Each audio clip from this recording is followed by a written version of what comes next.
Con respecto a la guerra entre Rusia y Ucrania, hay varias versiones que están circulando, que Ucrania nunca apoya a la cuestión Malvinas en los foros internacionales, otros ven a Putin como un referente de la cristiandad, del nacionalismo, otros ven a los ucranianos como nacionalistas que resisten. Hay gran confusión dentro del nacionalismo argentino, ya que algunos quieren apoyar a Ucrania, otros a Rusia. Por eso tengo en comunicación a uno de los referentes del nacionalismo argentino, el capitán Gustavo Breido Bey, que fue candidato a presidente de la República Argentina en 2 oportunidades. Gustavo, muchísimas gracias por acceder a esta entrevista. No, al contrario, Juan Cruz, un gusto. Independientemente de que tú eres militar de profesión, eres licenciado en Ciencias Políticas. En este caso, ¿cómo analizas lo que está ocurriendo y esta posición bastante compleja de los nacionalistas acá en Argentina que quieren apoyar a Putin diciendo que Ucrania no apoya la cuestión Malvinas, como si esto da lugar a que se apoye una invasión como la que sufrió Ucrania? Bueno, esta es una situación muy compleja. No es un análisis sencillo, no es blanco y negro, y no se lo puede mirar solamente desde el punto de vista de la guerra entre dos naciones, Ucrania y Rusia. Indudablemente, en primer lugar, el pueblo ucraniano ha sido invadido. Eso es indudable y es producto fundamentalmente de un presidente que ha decidido sumarse al nuevo orden mundial y a través fundamentalmente de la OTAN. Digo que es un tema complejo porque el pueblo ucraniano está sufriendo. El pueblo ucraniano es un pueblo católico, en su mayoría. Por lo tanto, no hay que confundir a los países con los gobiernos. A veces te dicen Argentina y no es lo mismo con un gobierno con otro, o Estados Unidos no es lo mismo con un gobierno con otro. Ningún país en este tipo de circunstancias se lo puede considerar como permanentemente en una misma posición. Cuando se cayó, siendo un poco los antecedentes, cuando se disuelve la Unión Soviética junto con su disolución da por terminado el Pacto de Varsovia. El Pacto de Varsovia era un pacto similar al Pacto de la OTAN, y esas dos grandes bloques, esas grandes potencias, que eran Europa más Estados Unidos y por el otro lado toda la Unión Soviética, llevaban adelante lo que se llamó la Guerra Fría, que tuvo momentos de gran tensión, por ejemplo, cuando la Unión Soviética quiso poner los misiles en Cuba, y esta situación se mantuvo permanentemente hasta la caída y la disolución de la Unión Soviética. La disolución del Pacto de Varsovia no fue acompañado por la disolución de la OTAN. Teóricamente, al terminar esa Guerra Fría y ese conflicto que existía, se tendría que haber disuelto la OTAN. Ya no existía un enemigo como era la Unión Soviética, ni justificaba una fuerza militar de ese tamaño, y eran los compromisos que habían asumido. Europa, con la disolución de la Unión Soviética, asumió el compromiso de que no se iban a ampliar los países de la OTAN. Bueno, esto no fue así. La OTAN amplió sus países miembros, casi los duplica, y empezó a acercar a la Unión Soviética, teniendo un punto difícil de inflexión, que era la incorporación de Ucrania a la OTAN. Esa incorporación llevaba acompañada, como ha sido en todos los países de la OTAN, la instalación de una base militar en Ucrania. Es decir, en el patio trasero de Rusia, ya no de la Unión Soviética, habrían fuerzas militares con capacidad nuclear muy próximos o pegados a Rusia. Situación que seguramente, si fuera la inversa, no la aceptaría Estados Unidos. Es decir, si Rusia decidiera poner misiles en Venezuela o en algún país que le es cercano, Estados Unidos no lo aceptaría. Por eso digo que es un tema complejo, porque una cosa es la guerra en sí y todo el sufrimiento que está teniendo el pueblo ucraniano, producto de las decisiones de sus gobernantes y de la presión de países europeos fundamentalmente, la respuesta militar y violenta de Rusia a través de su Pero presidente Gustavo, Putin. desde el Hacía nacionalismo 8 años que venían argentino, conversando. ¿está bien que uno tome partido por Ucrania o por Rusia, como a veces está ocurriendo en diversos grupos? Es normal, es natural, porque tiene que ver con el conocimiento de la situación general, por eso las trato de explicar. Es decir, si vos solamente ves una invasión de Rusia a Ucrania, indudablemente tenés que estar del lado de Ucrania, sobre todo porque Ucrania es un país católico. Si vos lo ves en el contexto mundial y global, y es difícil. Tácticamente es, como dije antes, una invasión. Estratégicamente es la lucha por el poder a nivel mundial. Indudablemente, Occidente intenta por todos los medios, junto con Estados Unidos, por supuesto, y Europa, y acepta, a través del gobierno socialdemócrata, la instauración del nuevo orden mundial. Esto también tiene que ver porque ese nuevo orden mundial no se logra si no se termina de hacer claudicar a la Unión Soviética, a Rusia, no a la Unión Soviética, a Rusia, y posteriormente seguramente a China, o China formará parte del nuevo orden mundial. Por lo tanto, no es, por eso digo que es complejo, no es un tema de que un país decidió invadir a otro, con las consecuencias que trae esa invasión, con la agresión que significa la invasión, y con las consecuencias y muertes que estamos viendo. Eso, si lo miramos desde el punto de vista táctico, es así. Pero si lo mirás desde el punto de vista estratégico, estamos ante la lucha de poder de dos grandes potencias mundiales, que sería Rusia por un lado y Europa y Estados Unidos por el otro. Lo que pasa es que al presidente de Ucrania, que llevaban conversando 8 años, tiene un par de provincias que son rusos, que hablan ruso y son rusos.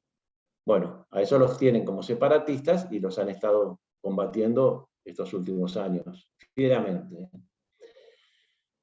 ¿Qué es lo que pasa con los nacionalistas que vos preguntás? Bueno, si vos mirás desde el punto de vista del ataque a Ucrania, Rusia, que para muchos sigue siendo comunista, aunque no lo es, pero sigue siendo para muchos, ha invadido un país católico.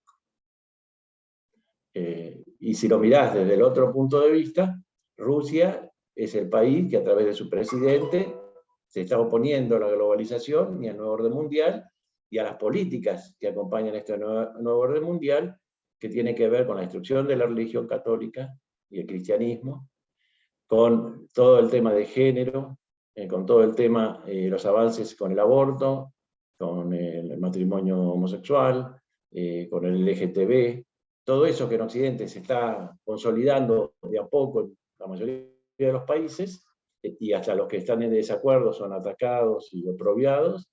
La Unión Soviética, Rusia no lo acepta. Todavía me sale Unión Soviética, pero es Rusia, no lo acepta. Esa es la figura de Putin que muchos nacionalistas ven como un defensor del occidente cristiano. Y ven un occidente que era cristiano que se ha descristianizado. Porque esto también incluye una religión universal, sincretista, tomando un poco de cada religión, un poco de catolicismo, un poco de budismo, un poco de los musulmanes, un poco del judaísmo, y de también sectas, y crean una religión. Por eso tienen inclusive cambios tan grandes como la intención de incorporar hasta un lenguaje universal, que es el famoso lenguaje inclusivo, que se está usando en muchos países ya, y en gobiernos. El actual gobierno argentino, en sus comunicaciones, en sus discursos, utilizan lenguaje inclusivo en muchos casos y en muchos ministerios. Esto creó un conflicto interno dentro del nacionalismo. Entonces, estamos con Rusia, que está dirigida por Putin y que defiende estos valores, pero está invadiendo a su vez a un país católico como es Ucrania. O estamos del lado de Ucrania, que está siendo agredida indudablemente y está viviendo una situación muy grave humanitaria. Indudablemente también de diferencia de poder de combate. Gustavo, una cosa que te quería preguntar, a ustedes los que estuvieron en el levantamiento patriótico de los Carapintadas fueron acusados de nazi. Ahora, algunos dicen que Putin es el nuevo Hitler, otros dicen que en Ucrania hay grupos neonazis, o sea, utilizan esta palabra tanto para desprestigiar a unos como para desprestigiar a otros. En este caso, Putin es de ultraderecha, los ucranianos son de ultraderecha, son nazis.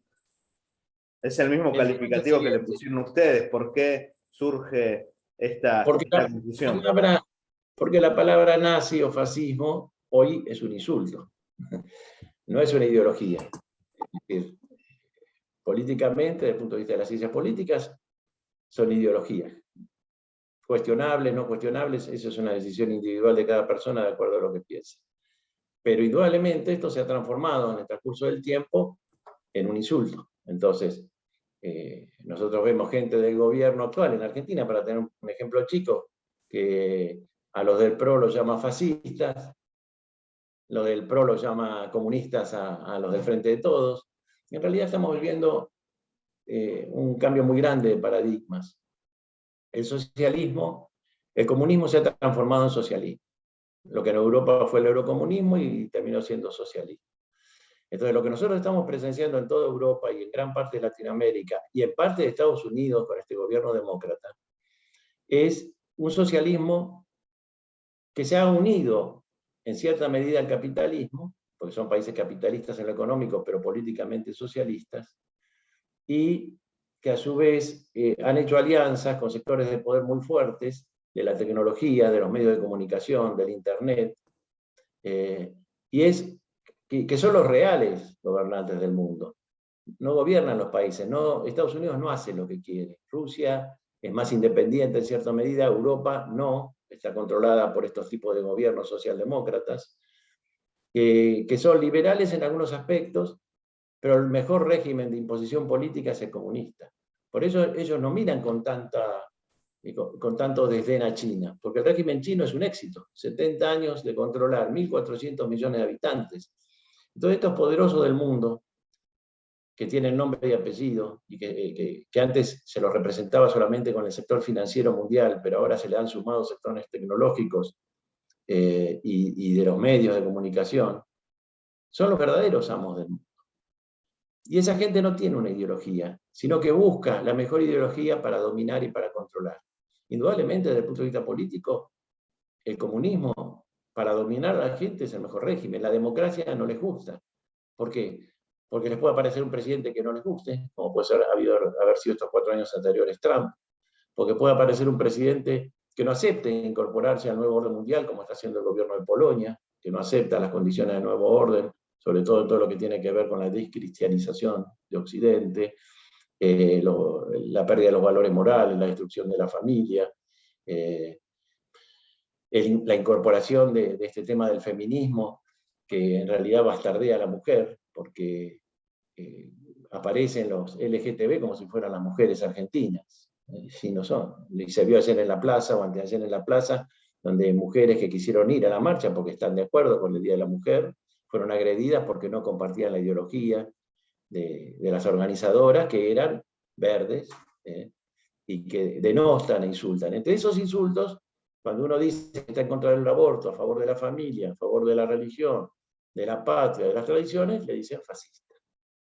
Porque el pensamiento globalista usa este término, fascista o nazi, para descalificar a cualquier opositor que se niegue a aceptar estas políticas que están queriendo imponer. Por lo tanto, es un tema muy complejo porque estamos viendo una confrontación, yo creo que muy importante a nivel mundial, más allá de la guerra en sí, que va a terminar seguramente pronto, con las terribles consecuencias que va a tener para Ucrania y para el mundo. Pero esta es una batalla de la gran guerra que se está librando en todo el mundo para la imposición de un nuevo orden mundial. Ya lo dijo Soros hace una semana. Putin, con la invasión a Ucrania, está poniendo en peligro el nuevo orden mundial. Porque eso es una cosa que han decidido imponerlo.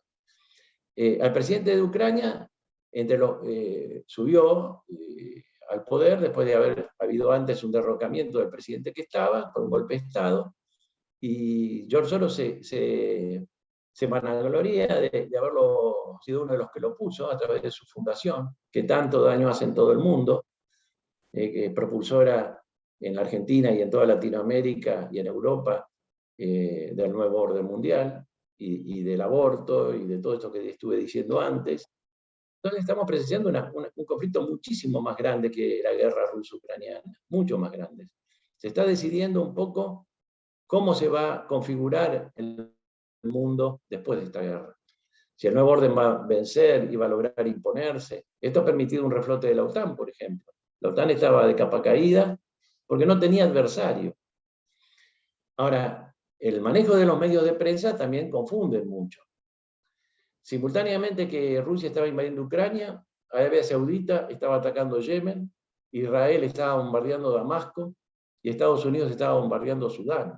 Y eso no salió en ningún medio. En ningún lado salió esa información.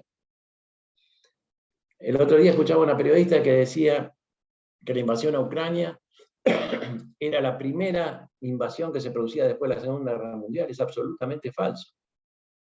Estados Unidos, sin autorización de Naciones Unidas, ha invadido Irak, Afganistán, Libia, en su momento Panamá, que lo sacó el presidente, Yugoslavia, y eso lo hizo sin autorización del Consejo de Seguridad. Lo hizo solamente porque era la primera potencia del mundo y lo podía hacer. Por supuesto, siempre apoyada por Inglaterra y algún otro país europeo, de acuerdo al país y los intereses económicos y de recursos naturales que les pueden interesar o necesitan.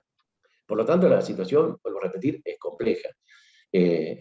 Yo, viendo las imágenes, uno le da mucho dolor, los bombardeos y los muertos y demás, pero es el mismo dolor que me daba a mí ver cuando destruían Siria, o cuando destruyeron absolutamente Irak, o cuando mataron a Gaddafi, más allá de lo que fuera Gaddafi, pero dejaron a Libia en una guerra civil permanente. Y recordemos que Gaddafi y Libia nos ayudaron en Malvinas. Pero además es una falta de conocimiento, o no, a lo mejor lo hicieron a propósito, de cómo se mueve el mundo árabe. Es decir, Gaddafi era un líder, era un dictador, porque Libia es un país de tribus. Y solamente una persona como Gaddafi podía unir a todas las tribus y manejarse como una nación. Después, a la muerte de él, todos los países y todas las tribus combatieron entre sí y siguen combatiendo una terrible guerra civil. Está devastada Libia. En el caso de Irak fue más grave. Estados Unidos, sin autorización de Naciones Unidas ni del Consejo de Seguridad, destruyó Irak aduciendo que tenía armamento nuclear. Con posterioridad sacaron un comunicado diciendo que había sido un error de inteligencia y que Irak no tenía armamento nuclear. Cuando sabemos también que a Saddam Hussein lo puso Estados Unidos para bloquear a Khomeini en Irán. Lo mismo pasó en Afganistán. Estaban los rusos primero, la Unión Soviética en su momento era, no pudieron doblegar al pueblo afgano. Con posterioridad entró Estados Unidos, que mientras estaban los rusos, los talibanes eran unos próceres. Si uno mira la película Rambo, que se desarrolla y se filma en Afganistán, termina con una leyenda. La película, agradecemos al pueblo talibán el apoyo, y después van, invaden Afganistán y la dejan en una guerra civil, porque las dejan en guerra civil, es decir, no ocupan y se quedan en los países. A lo mejor esa es la diferencia que puede haber con Rusia, que amplía con Crimea y con algún otro sector o país que lo rodean. Estados Unidos no, va, destruye, saca los recursos naturales y después deja en caos, deja en anarquía. Irak es una anarquía, Libia es una anarquía, Sudán es una anarquía. Eso es una anarquía y una guerra civil y muchísimos muertos. Por eso las imágenes que nos impactan, que vemos por televisión, también nos deben impactar cuando son del otro mundo. Está bien, somos occidentales, en el caso mío particular, yo soy descendiente de árabes, de libaneses, pero el resto de mi familia y todos son descendientes de europeos. Entonces nos afecta más cuando es un país europeo, pero las muertes son iguales, los niños que mueren son iguales, los hospitales que se destruyen son iguales. Estados Unidos lo llama situaciones colaterales de la guerra, producto de la guerra, efectos colaterales, pero indudablemente esto hay que mirarlo muy profundamente, es un tema muy delicado, muy duro, y en última instancia están peleando católicos contra cristianos, ¿no? Esa es la guerra que estamos viendo. Y muchos se estarán frotando las manos por eso. Muchos se estarán frotando las manos. Y utilizan todos los medios para ir a la parte sentimental, que es la que más afecta a la población nuestra y a la población del mundo, y tapan la parte geopolítica, que no la quieren explicar. A veces la podemos ver por WhatsApp. Hace poco me llegó un diputado alemán, hablando en el Congreso alemán, diciéndoles: Alemania y Europa es responsable de la invasión de Ucrania. Porque acá estuvo Putin ofreciendo crear una fuerza junto con Europa, defensiva, nueva, que no sea ni el Pacto de Varsovia ni la OTAN, y ustedes le dijeron que no. Por lo tanto, ustedes están empujando a Rusia hacia China.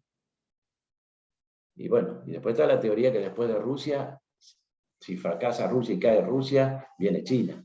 Porque acá, indudablemente, acá el nuevo orden mundial necesita imponer todo. Y a China ya le están creando un problema que tiene histórico, pero que lo están agravando, que es el tema de Taiwán. Entonces, los conflictos van a seguir. Y fíjense que los conflictos, durante estos años anteriores, nos vinieron diciendo que el monstruo era Trump, que Trump era un violento, que Trump... Bueno, durante los 4 años de Trump no hubo guerra. En cambio, los gobiernos de Obama, de Bush y ahora de Biden han entrado en guerra contra otros países, o han instado a la guerra, o han invadido, o han ocupado. Esto no quiere decir que yo diga que Putin es un santo. Estamos ante una lucha de poder de grandes potencias, de grandes titanes, y acá las víctimas son los pueblos, las poblaciones civiles, que son inocentes, que las manejan gobiernos por diferentes intereses, a veces económicos, a veces políticos, a veces religiosos. Los pueblos son los que sufren las consecuencias de las decisiones de sus dirigentes. Por eso acá no hay buenos y malos. Acá hay intereses. Y hay pueblos que sufren. Es un poco la visión que yo tengo y la que le quiero decir a mis camaradas y compañeros nacionalistas, que no es blanco y negro. Que nos duele a todos lo que pasa en Ucrania por los muertos, por nuestra religión, que yo soy católico también, por supuesto. Pero no es solamente Putin el malo y los otros buenos. Y cuando hablo de los otros, no hablo de los ucranianos. Hablo de los que están detrás de los ucranianos, fomentando el conflicto, queriendo que haya guerra, y demonizando a Rusia, y queriendo agravar el conflicto, porque en este mar revuelto, indudablemente, creen que van a sacar ganancias. Yo no sé cómo va a terminar esto, ni lo sabe nadie. Indudablemente, la OTAN le hizo a Ucrania lo mismo que nos hicieron a nosotros en Malvinas. Cuando Galtieri fue a Estados Unidos, fue recibido como nunca se recibió un presidente. Y después, cuando se produjo la recuperación de las Malvinas, el TIAR, que tendría que haber sido aplicado, Tratado Interamericano de Asistencia Recíproca, no lo aplicaron, inclusive apoyaron a Inglaterra desde la isla Ascensión en la invasión contra la Argentina para la recuperación, tras la recuperación nuestra de las Malvinas, que son nuestras, que son históricas, que están muy alejadas de Inglaterra. Inglaterra ya dijo, Boris Johnson lo acaba de decir hace pocos días, que para ellos es trascendente el Atlántico Sur. Por eso la guarnición Malvinas ya no es una guarnición inglesa, ahora es una base militar que inclusive tiene suficiente armamento, submarinos y poder militar para controlar el Atlántico Sur. Es decir, vuelvo a repetir, a Ucrania le pasó lo mismo, la OTAN le dio manija, y la instó a incorporarse a la OTAN, y ahora la abandonó. La abandonó, porque todas las sanciones esas son económicas, son relativas. No sé si la van a pagar más Europa que Rusia las medidas, porque gran parte del combustible y del gas, sobre todo, que usa Europa, sale de Rusia. Fíjense ustedes cómo es la política exterior. Hasta hace un mes, Maduro era el demonio. Un dictador venezolano imponiendo un régimen que es verdad, lo ha impuesto y ha empobrecido a su pueblo. Bloqueado en la compra del petróleo, que era lo más importante que tenía Venezuela. Resulta que ahora Biden levanta el teléfono y como decide no comprarle combustible como sanción a Rusia, necesita comprarle a Venezuela. Entonces ahora Maduro no es tan malo. Maduro es bastante bueno. Es decir, esta es la política exterior que se mueve por intereses y no por sentimentalismo. Muchísimas gracias, Gustavo. Que viva la patria. Un abrazo grande y bueno, el próximo 2 de abril, 40 años, espero que nos podamos ver. Un abrazo grande, Juan Cruz.